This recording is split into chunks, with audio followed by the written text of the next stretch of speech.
Welcome sa episode natin kung saan pinag-usapan natin kung bakit mas maganda magtrabaho sa abroad kaysa sa sarili nating bansa sa Pinas. Consistent tayo nakalista sa may most corrupt sa Southeast Asia. Future siguro number 1 na tayo sa listahan. Ibig sabihin nun ay wala may pakialam sa iyo. Lalo mo yung mararamdaman kapag nasa abroad ka na. Halimbawa dito sa may South Korea, yung healthcare system, yung mga basic lang tulad ng transportation. Pagka nandito na kayo, talagang mararamdaman yung pagkakaiba ng Pilipinas saka dito sa abroad eh. Partida pa niyan dito sa Korea, wala masyadong natural resources. Dito kasi puro bundok, puro sila I think limestone dito. Kaya karamihan ng mga product dito yung mga imported.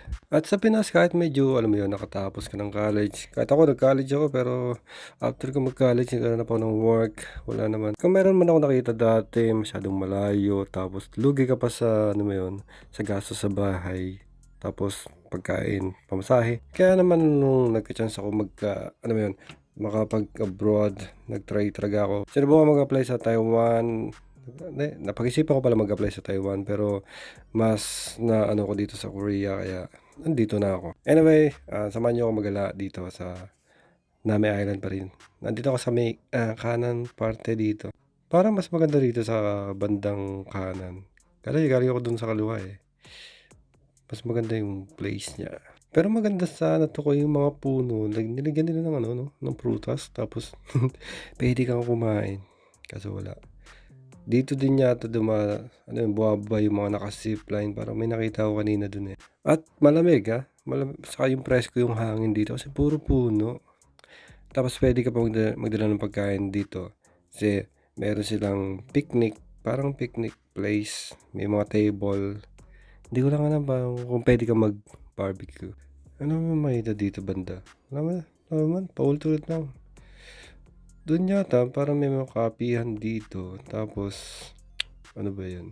Dumadami na yung tao dito Parang, ito yata yung dito, maraming nagsa-selfie dito eh. Ito yung pinakamagandang lugar dito. Kasi kaliwat kanan parang mayroon siyang, kaliwat kanan, may punong kulay dilaw. Tapos dito may, ano ba yan? Water, tangke ba yan? Hindi ko alam. Ito, dito nga yun. Kaya marami tao dito eh. Nagpapapicture sila dyan. Tapos, ano ba yan? Dilaw lang ba yan? Hindi pa ako nakapunta rito ng ibang season eh. Winter. Ano ba ito? Autumn pala ito, autumn. Halos nandito lahat ng turista. Diyan sila nagpipicture. Medyo mahaba itong lugar na to, saka straight. At dito may mapa dito para ma-check mo yung kung ganyan yung hugis niya. So, ibig sabihin nun, malayo pala yung daanan kapag doon ako sa gilid dumaan. At may bike. So, kaya pwede magrenta nun.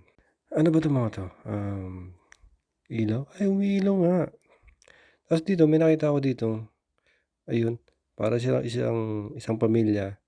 Tapos, akit sila dun sa may taas at magpapagulong-gulong. So, may nakita ko dyan eh. Ito yata yun. Ay, sila nga yan. Tingnan nyo. Ito may mga, ano ba to, locals? Mga Koreano yata to. Yan, trip nila. Ikot-ikot. Tapos yung cameraman niya, yung nag-record, yung asawa niya, hindi niya na-record. Ba't hindi niya na-record? Sayang naman.